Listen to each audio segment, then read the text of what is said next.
Hello दोस्तों, मैं राम भुवन प्रजापति आपके अपने यूट्यूब चैनल सक्सेस अड्डा फॉर यू में स्वागत है। दोस्तों, आज का जो हमारा लेक्चर है उत्तर प्रदेश वनों से संबंधित है।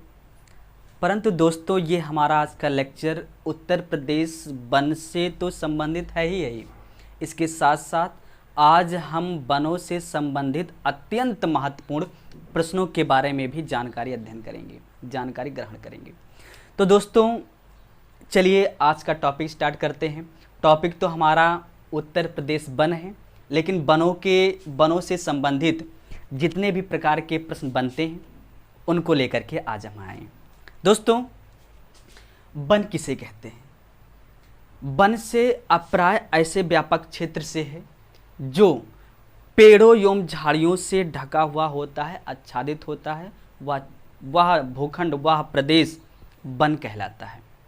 दोस्तों, वन से तो तात्पर्य हो गया। कभी कभी अगर प्रश्न आ जाता है कि बाग किसे कहते हैं। दोस्तों, बाग जब एक विशेष क्षेत्र जो वृक्षों से जो फलदार वृक्ष लगाए जाते हैं उन्हें हम बाग की श्रेणी में रखते हैं। चलिए दोस्तों, आते हैं। प्रश्न यहीं से बनना स्टार्ट हो जाता है कि सड़कों के किनारे पेड़ लगाने की परंपरा की शुरुआत किसने किया था? आपका राइट आंसर होगा महान अशोक ने। गुप्त राजा अशोक ने सड़कों के किनारे वृक्ष लगाने की परंपरा की शुरुआत किया था। दोस्तों, अशोक ने सड़कों के किनारे वृक्ष लगाने की परंपरा शुरू किया, तो वहीं पर मुगल बादशाहों ने सड़कों के किनारे फलदार वृक्ष एवं बाग लगाने की परंपरा की शुरुआत किया था। अगर ध्यान दें तो ब्रिटिश काल ने सबसे पहले, दोस्तों हम भारत की ही बात कर रहे हैं, भारत में सबसे पहले जो वन नीति बना था अंग्रेजों के शासनकाल में 1894 ईस्वी में बना था। तो प्रश्न क्या बनेगा कि भारत में पहले वन नीति अंग्रेजों या ब्रिटिश शासन में कब आया? 1894 में ईस्वी में आया। उसी वन नीति के तहत अंग्रेज भारत में वन विभागों की स्थापना करते थे, वनों की देखभाल करने के लिए अनेक समितियों का प्रबंध करते थे। दोस्तों, स्वतंत्रता के बाद अगर हम बात करें, 15 अगस्त 1947 को हमारा देश आज़ाद हुआ। आज़ाद होने के बाद से हमारे स्वतंत्र भारत में कौन कौन सी वन नीति आई और यहाँ से कितना इंपॉर्टेंट प्रश्न बनते हैं उसको चर्चा करते हैं। दोस्तों, हुआ ये कि हमारे भारत के पहले कृषि मंत्री थे, उनका नाम था के.एम. मुंशी, कन्हैया लाल मणिकलाल मुंशी, यह भारत के प्रथम कृषि मंत्री थे।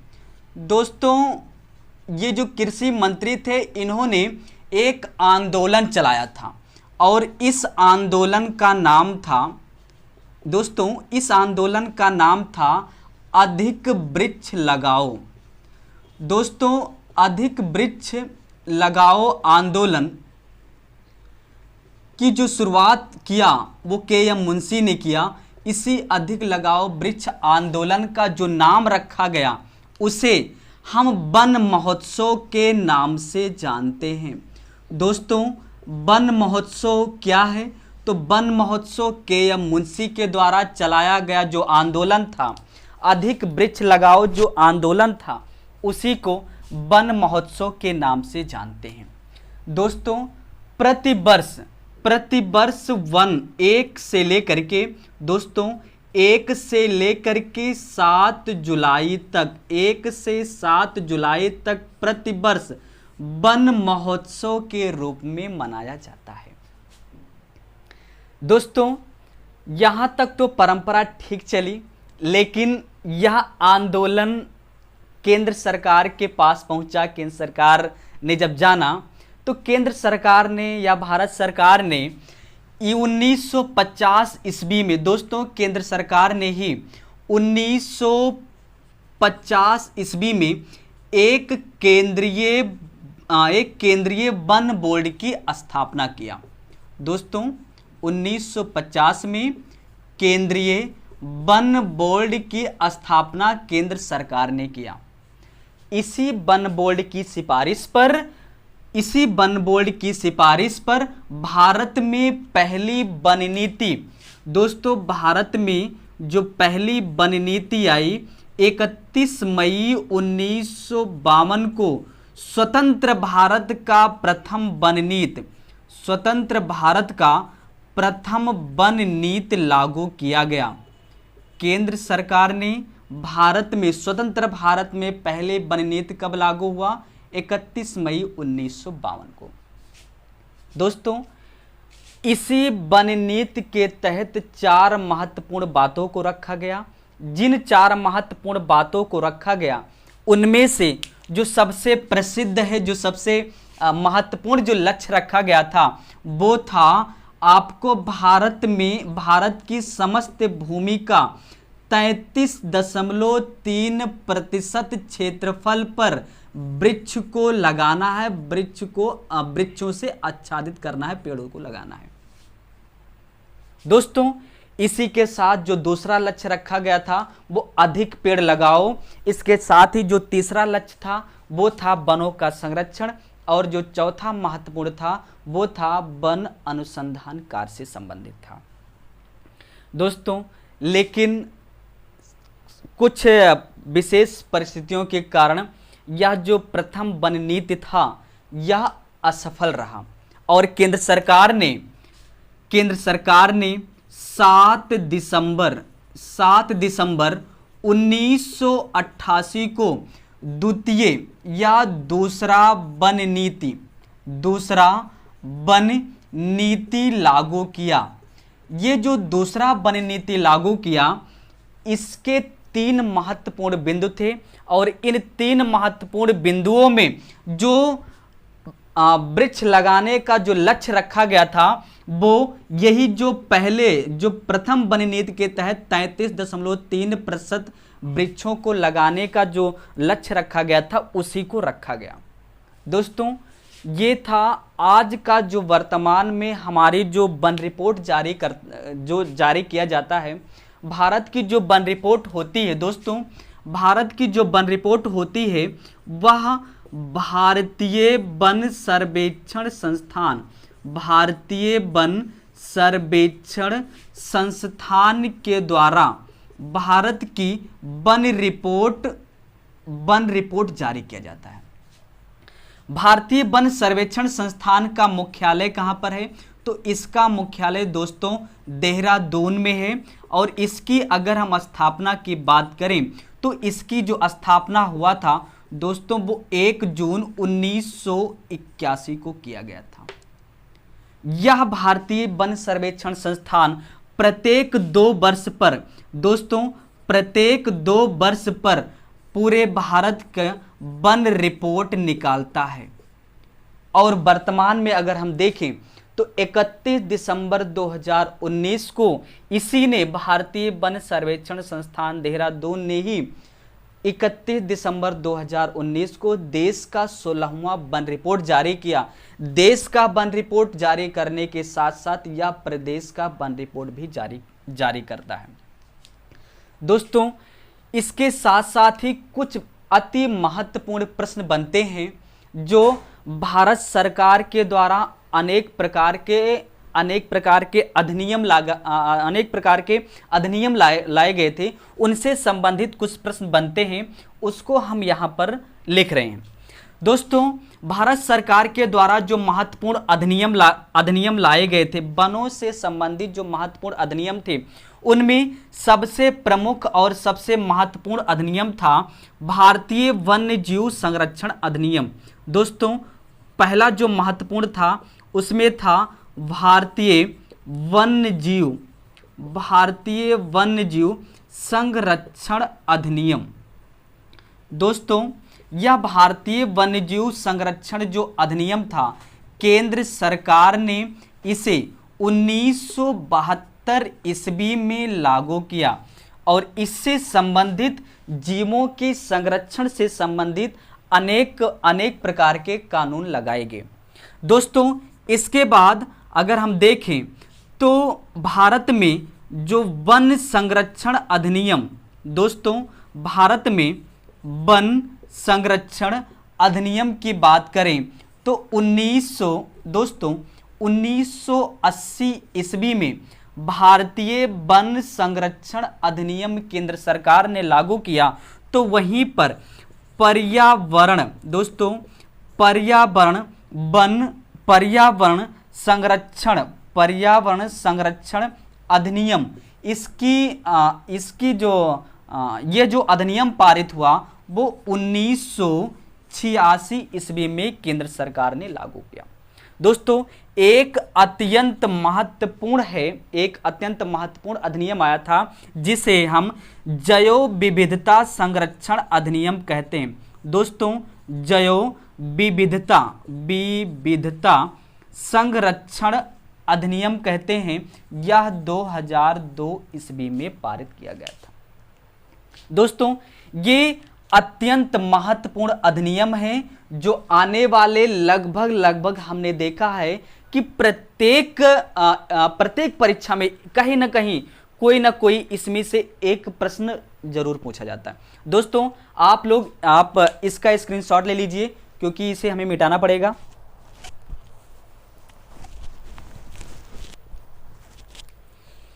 चलिए दोस्तों, आप लोगों ने स्क्रीनशॉट ले लिया होगा, इसको हम मिटा दे रहे हैं।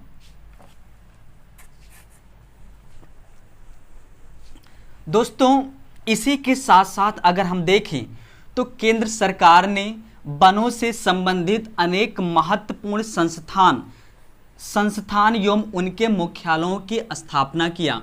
जैसे कि कभी कभी दोस्तों प्रश्न बनता है कि केंद्रीय वन अनुसंधान संस्थान कहाँ पर है, तो आप लोग बताते हैं दोस्तों देहरादून में। वहीं पर अगर प्रश्न बने कि उष्णकटिबंधीय वन अनुसंधान संस्थान कहाँ पर है, तो दोस्तों आप बताते हैं जबलपुर में।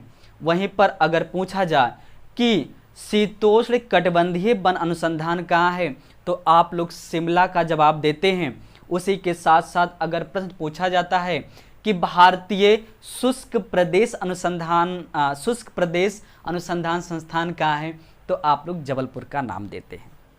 चलिए दोस्तों, आज हम इसी से संबंधित हम कुछ अत्यंत महत्वपूर्ण टॉपिकों को चर्चा करते हुए वनों से संबंधित कुछ महत्वपूर्ण आंदोलन चलाए गए थे, उन महत्वपूर्ण आंदोलनों को चर्चा कर लेते हैं। जैसे कि आप लोग नाम सुने होंगे, चिपको आंदोलन चलाया गया था, नर्मदा बचाओ आंदोलन चलाया गया था, अपिको आंदोलन कर्नाटक में पांडुरंग हेगड़े के द्वारा चलाया गया था, मैत्री योजना किसे कहते, किससे संबंधित है। इसके साथ साथ ही वन्य जीव संरक्षण में आप कह सकते हैं वन्य जीव संरक्षण में एक महत्वपूर्ण पुरस्कार दिया जाता है जिसे अमृता देवी बिश्नोई पुरस्कार के नाम से जाना जाता है। क्या है इसके बारे में चर्चा करते हैं। दोस्तों सबसे पहले हम बात करें, एक नाम मिलता है, आप लोग जानते हैं, नाम मिलता है अमृता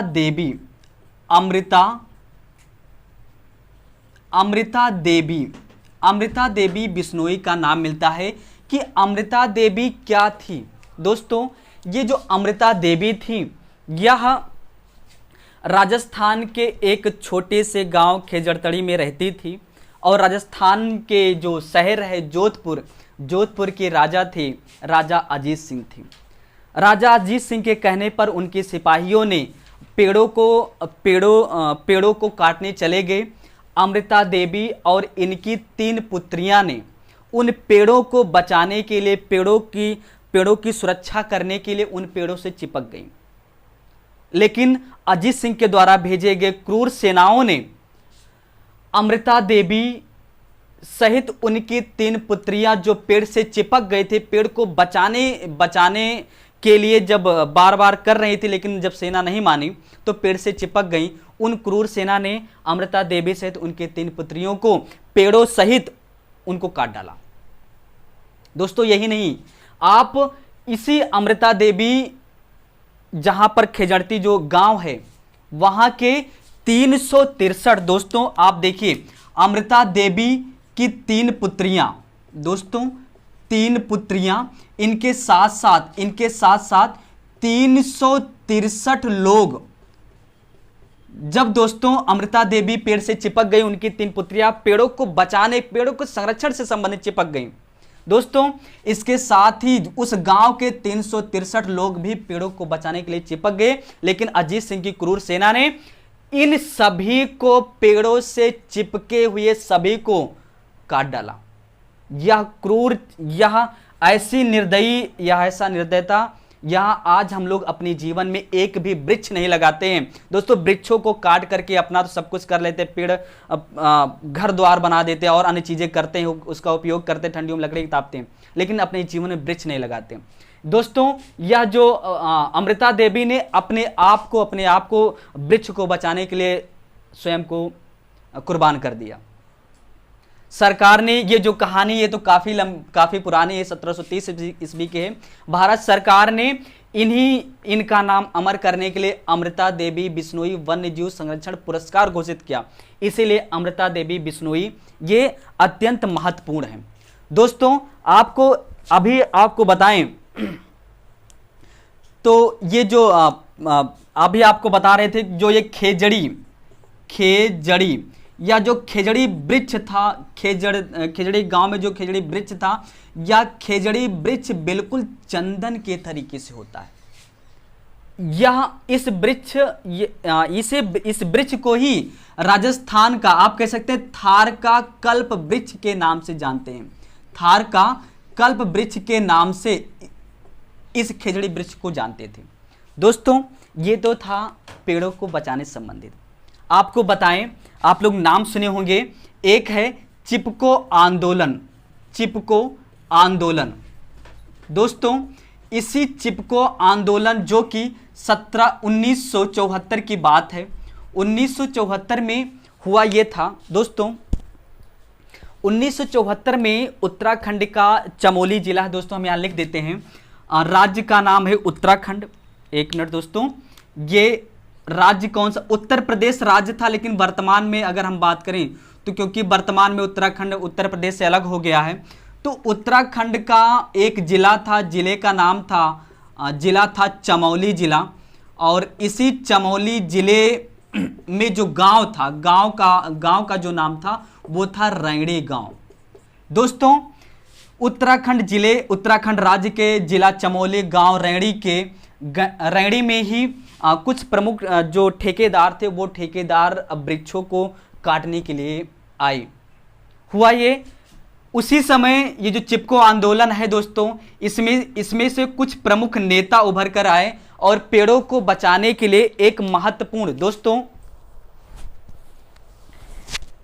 पेड़ों को बचाने के लिए एक महत्वपूर्ण आंदोलन चलाया। वो पेड़ों से चिपक गए। जिस प्रकार से अमृता देवी पेड़ों से चिपक कर पेड़ों की रक्षा करती थी, उसी प्रकार से उत्तराखंड में जब ठेकेदारों ने वृक्ष को काटने के लिए आए, उसी समय सुंदरलाल बहुगुणा, दोस्तों कुछ नाम है लिख देते हैं, सुंदरलाल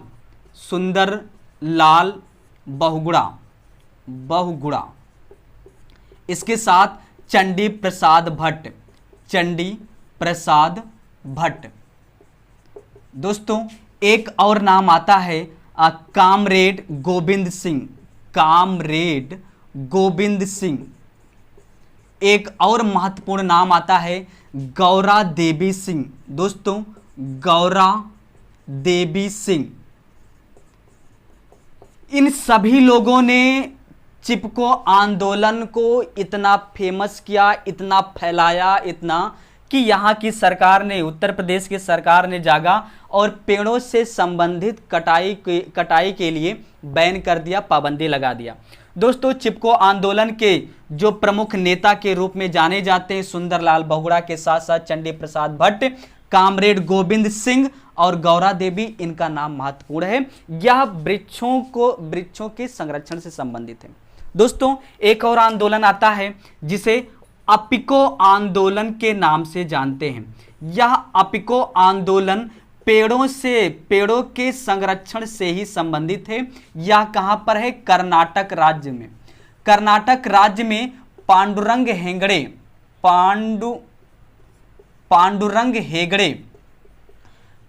हेगड़े ने वृक्ष को बचाने के लिए जिस प्रकार से चिपको आंदोलन सुंदरलाल चंडी प्रसाद कामरेड गोविंद ने चलाया था, उसी प्रकार से कर्नाटक में पांडुरंग हेगड़े ने भी वृक्षों के संरक्षण से अपिको आंदोलन चलाया था। दोस्तों, एक और महत्वपूर्ण आंदोलन है जिसे नर्मदा आंदोलन के नाम से जानते हैं। दोस्तों, यह नर्मदा बचाओ आंदोलन यह पेड़ों से संबंधित है, वृक्षों से संबंधित है। इसी नर्मदा बचाओ आंदोलन के जो प्रमुख जो नेता उभर करके आए, उसमें बाबा आमटे, दोस्तों बाबा आमटे, बाबा आमटे, मेधा पाटेकर,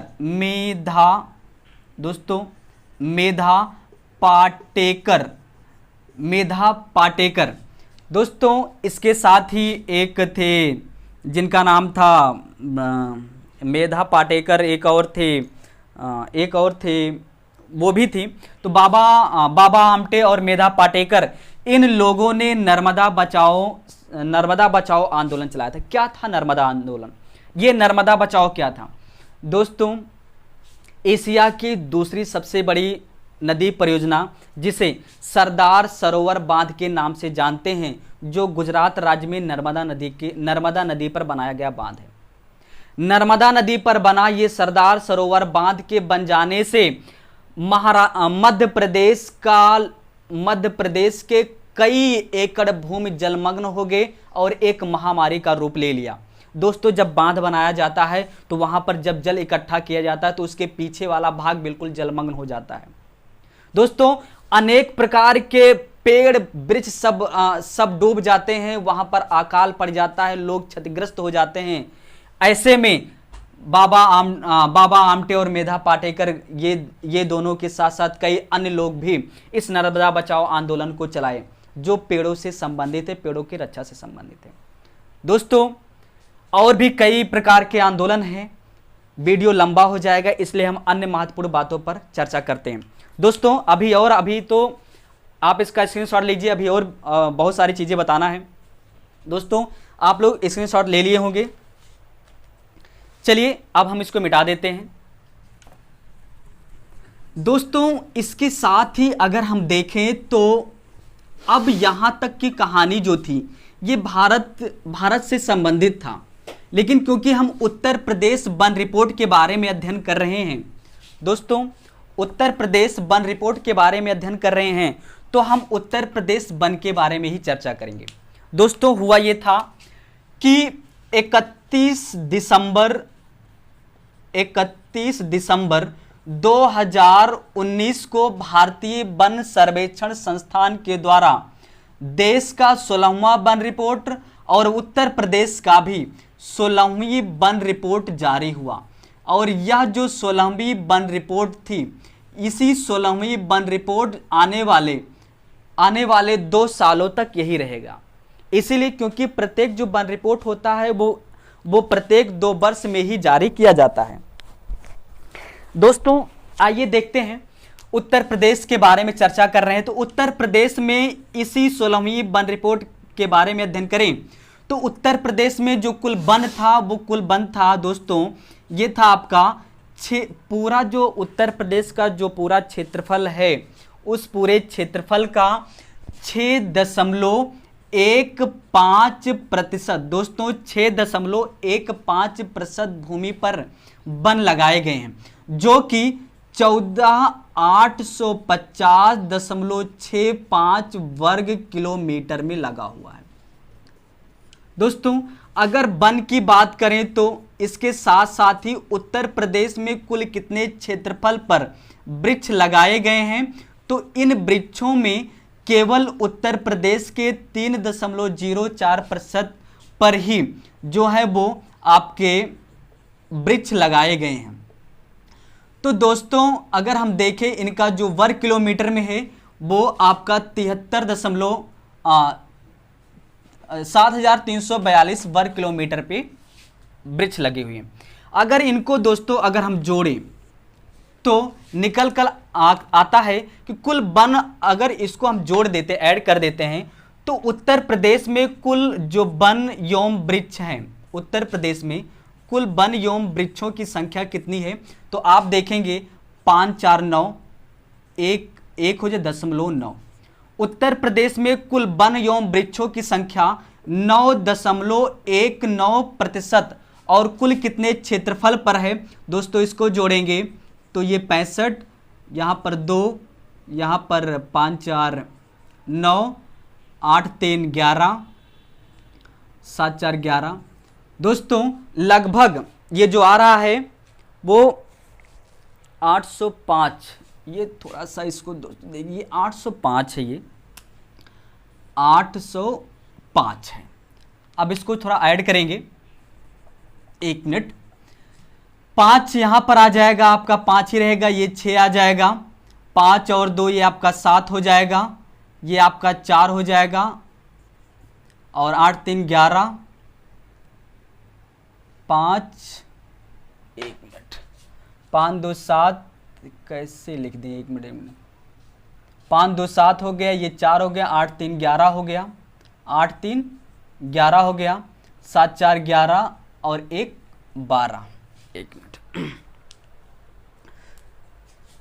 14 8 सुबह 73 42। तो इसको अगर हम जोड़ेंगे, जोड़ने पर क्या आ रहा है, 8 3 11 आ गया, 7 4 11 1 12 आ गया, और ये 2 आ गया।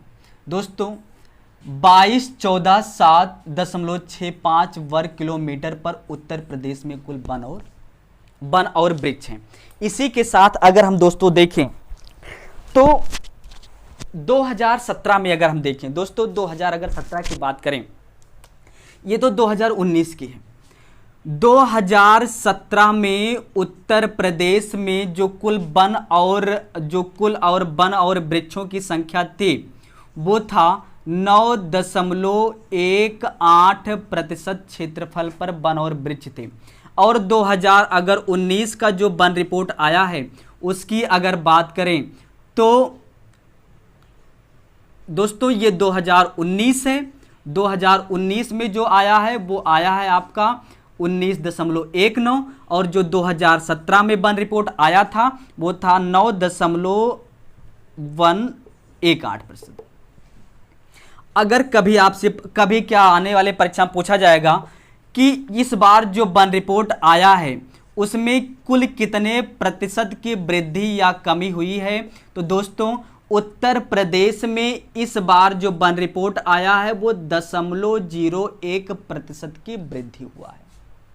इसके साथ साथ अगर हम चलें, उत्तर प्रदेश में सबसे ज़्यादा वन कहाँ पाए जाते हैं, क्षेत्रफल की दृष्टि से देखें या फिर प्रतिशत के हिसाब से देखें, तो दोस्तों हम यहाँ देखेंगे आपका उत्तर प्रदेश के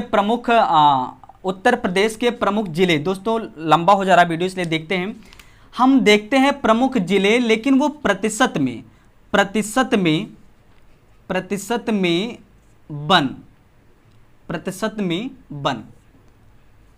यहां पर लिख दे रहे हैं जिला। चलिए दोस्तों देखते हैं सबसे ज्यादा वन कहां पाए जाते हैं, तो सबसे नंबर 1 आएगा आपका दोस्तों सोनभद्र आएगा। दूसरे नंबर पे सबसे ज्यादा वन कहां पाए जाते हैं, तो आप कहेंगे चंदौली में सबसे ज़्यादा वन पाए जाते हैं। तीसरे नंबर पर पीलीभीत में पाया जाता है। चौथे नंबर पे सबसे ज़्यादा वन कहाँ पाए जाते हैं, तो ये है आपका मिर्ज़ापुर। कितना प्रतिशत अगर पूछा जा रहा है तो दोस्तों 37% यहाँ पर है। चंदौली में दोस्तों 22% है, 19% पीलीभीत में है और 18% लगभग मिर्ज़ापुर में है। तो उत्तर प्रदेश में जो प्रतिशत के आधार पर सबसे ज़्यादा वन कहाँ पाए जाते हैं, तो सर्वाधिक वन जो होते हैं आपके इन 4 जिले में है। अगर न्यूनतम वन की बात करें तो सबसे कम वन कहाँ पाए जाते हैं, तो दोस्तों यहाँ पर हम अगर लिख दें न्यूनतम वन, तो न्यूनतम वन वाले जो जिले हैं वो आपके सबसे पहला आ जाएगा दोस्तों भदोही आ जाएगा। नंबर 2 पे कहाँ आ जाएगा, आप इसको देखेंगे तो ये आपका आ जाएगा मैनपुरी। इसके बाद दोस्तों अगर हम देखें तो भदोही मैनपुरी के बाद आपका आ जाएगा ये देवरिया। दोस्तों मैनपुरी, इसके बाद आपका आ जाएगा देवरिया। और जो चौथे पर है ये आपका आ जाएगा दोस्तों,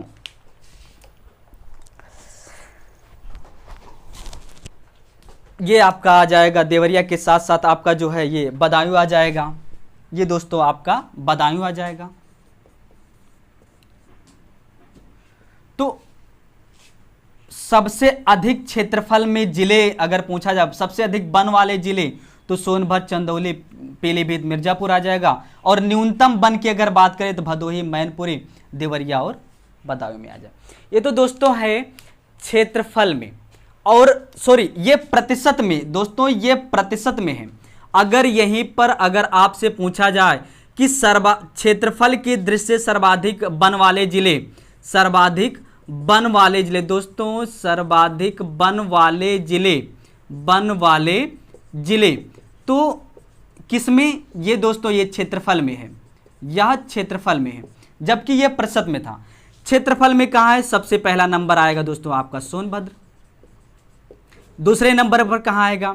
दूसरे नंबर पर हम चले जाएंगे लखीमपुर खीरी। तीसरे नंबर पर मिर्जापुर। और चौथे नंबर पर आपका ये आ जाएगा दोस्तों, चौथे नंबर पर आपका आ जाएगा पीलीभीत, पीलीभीत। तो दोस्तों ये आपके सबसे ज्यादा वन हैं। और यहीं पर अगर हम न्यूनतम क्षेत्रफल, ये तो हो गया सर्वाधिक वन वाले क्षेत्रफल, इसके साथ साथ अगर हम न्यूनतम वन वाले जिले की बात करें, न्यूनतम वन जो जिले हैं वो आपके सबसे कम जो वन पाए जाते क्षेत्रफल के दृष्टि से, वो आपका हो जाएगा भदोही। सबसे पहला दोस्तों जो सबसे पहला है वो आपका भदोही हो जाएगा। दूसरा है मऊ दोस्तों, दूसरा है आपका मऊ। तीसरा है आपका मिर्जापुर। और चौथा है आपका संत कबीर नगर, संत कबीर। दोस्तों आप इसका स्क्रीनशॉट ले लीजिए। इसी के साथ दोस्तों आज का टॉपिक जो है वो समाप्त करते हैं।